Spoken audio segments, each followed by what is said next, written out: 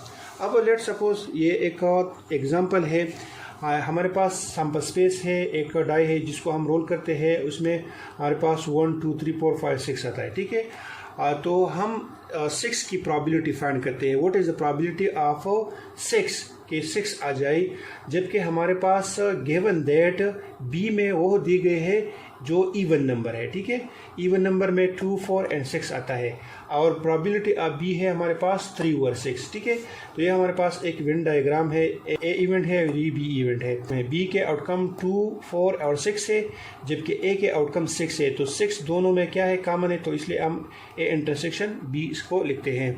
तो हम इसकी probability किस तरह फाइंड करेंगे, probability of A given that B is equal to probability of A intersection B divide by probability of B. ठीक है, probability of A intersection B, तो 6 हमारे पास क्या है, इसमें कॉमन है और ये हमारे पास एक वैल्यू है और एक की कितनी वैल्यूज़ में कॉमन है, 6 वैल्यूज़ में, तो इसलिए हम 1 over 6 इसकी probability लिखते हैं और इसकी probability है 3 over 6। ठीक है, तो 1 over 6 और 3 over 6 जब हम आपस में डिवाइड करते हैं तो हमारे पास 1 over 3 आ जाता है। ठीक है, अच्छा स्टूडेंट्स, अब कंडीशनल प्रोबेबिलिटी का एक प्रॉपर क्वेश्चन करते हैं।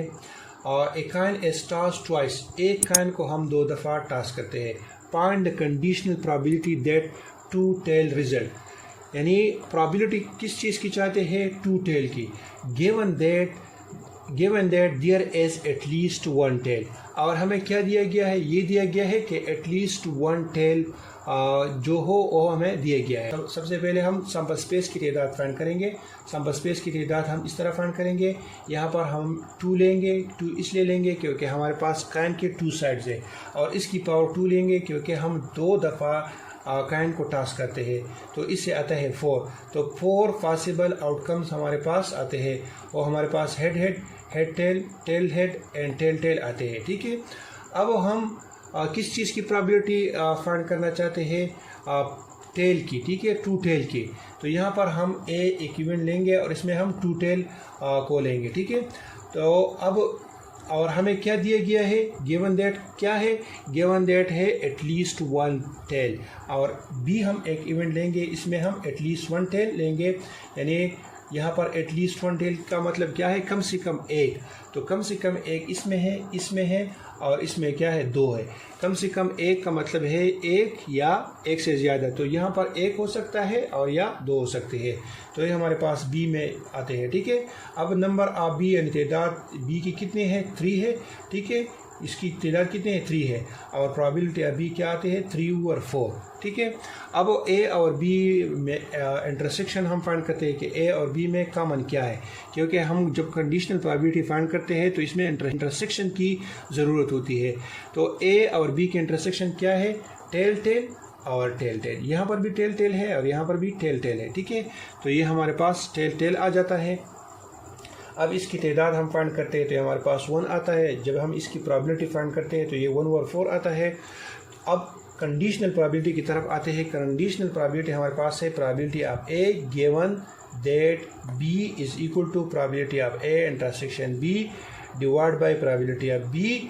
अब probability of A intersection B की प्रोबेबिलिटी है 1 over 4 और प्रोबेबिलिटी ऑफ बी की प्रोबेबिलिटी है 3 over 4। ठीक है, अब 1 over 4 अपनी जगह पर और ये 3 over 4 हम उलट कर देते हैं, क्योंकि हमारे पास यहाँ पर क्या है, डिवीजन है, डिवीजन को हम मल्टीप्लिकेशन में कन्वर्ट करते हैं, तो ये वैल्यू हमारे पास उलट हो जाएगी। ठीक है, अब 4 को 4 से काट देते हैं तो ये हमारे पास 1 over 3 आ जाएगा। ठीक है, अच्छा स्टूडेंट्स, अब आते हैं multiplication law of dependent event की तरफ। इससे पहले हम डिपेंडेंट इवेंट को डिस्कस कर चुके हैं कि डिपेंडेंट इवेंट क्या है। जब एक इवेंट के आकर होने से दूसरे इवेंट के आकर होने पर असर पड़ता हो, इफ़ेक्ट पड़ता हो, तो उसको हम डिपेंडेंट इवेंट कहते हैं। ठीक है, इसको हम probability of A and B से डिनोट करते हैं, यानी इससे पहले हम इंडिपेंडेंट इवेंट में भी probability of A and B को डिनोट करते थे, लेकिन इसमें और उसमें फ़र्क ये है कि वहाँ पर इंडिपेंडेंट इवेंट्स थी, यहाँ पर डिपेंडेंट इवेंट है।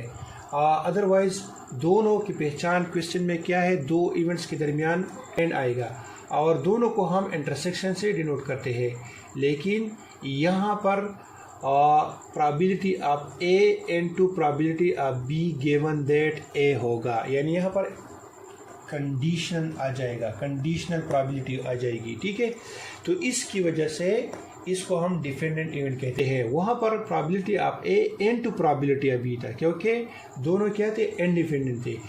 यहाँ पर क्या है, यहाँ पर डिपेंडेंट है, तो इसलिए हम probability of B given that A लिखते हैं। यहाँ पर एक कंडीशन यानी कंडीशनल प्रोबेबिलिटी आ गई। ठीक है, तो इसलिए इसको हम multiplication law of dependent event कहते हैं।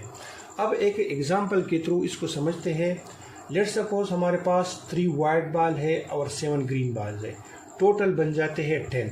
ठीक है, अब इन 10 बॉल से हम 2 बॉल्स को सेलेक्ट करते हैं, तो हम दोनों को इकट्ठे सेलेक्ट नहीं करते, पहले हम एक को सेलेक्ट करते हैं और इसे हम साइड पे रख देते हैं। इसलिए हम यहाँ कहते हैं कि विदाउट रिप्लेसमेंट, यानी वापस नहीं रखते।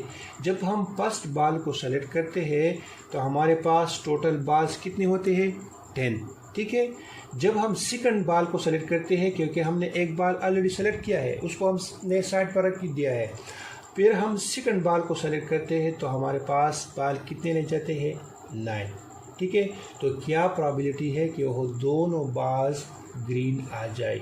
ठीक है, तो सबसे पहले हम फर्स्ट बॉल के लिए सैंपल स्पेस की तादाद निकालेंगे। Number of sample space is equal to 10C1, क्योंकि हम 10 से फर्स्ट बॉल को सेलेक्ट करते हैं तो हमारे पास 10 आता है। ठीक है, अब हम एक इवेंट ले लेते हैं और इसमें फर्स्ट बॉल एक ग्रीन आ जाए। लेट्स सपोज ये एक ग्रीन बॉल आ जाए, क्योंकि हम ग्रीन में इंटरेस्टेड है और ग्रीन बॉल हमारे पास कितने होते हैं, 7। जब हम फर्स्ट सिलेक्शन करते हैं तो हमारे पास टोटल ग्रीन बॉल कितने होते हैं, 7। तो 7C1 इज इक्वल टू 7 और इसकी प्रोबेबिलिटी आती है 7 डिवाइड बाई 10। ठीक है, अब जब हम सेकंड बॉल सेलेक्ट करते हैं तो इसके लिए एक और सैंपल स्पेस होगा, सैंपल स्पेस की तादाद और होगा, तो इसलिए हम नंबर ऑफ सैंपल स्पेस इसकी निकालते हैं 9C1, क्योंकि हम ऑलरेडी एक बॉल निकाल चुके हैं, उसको हमने साइड पर रख दिया है। फिर हम दूसरा बॉल सेलेक्ट करते हैं तो हमारे पास 9 बॉल्स रह जाते हैं, तो 9C1 इज इक्वल टू 9। ठीक है, अब नेक्स्ट हम आते हैं इस प्रोबेबिलिटी ऑफ बी गिवन ए की तरफ, यानी बी गिवन ए का मतलब ये है कि ए ऑलरेडी अकर हुआ है, ए की वजह से प्रोबेबिलिटी में यानी दूसरी इवेंट पर असर पड़ता है। ठीक है, यानी ए ऑलरेडी अकर हुआ है, तो सेकंड बॉल को हम बी गिवन ए से डिनोट करते हैं कि सेकंड बॉल क्या आ जाए, ग्रीन आ जाए।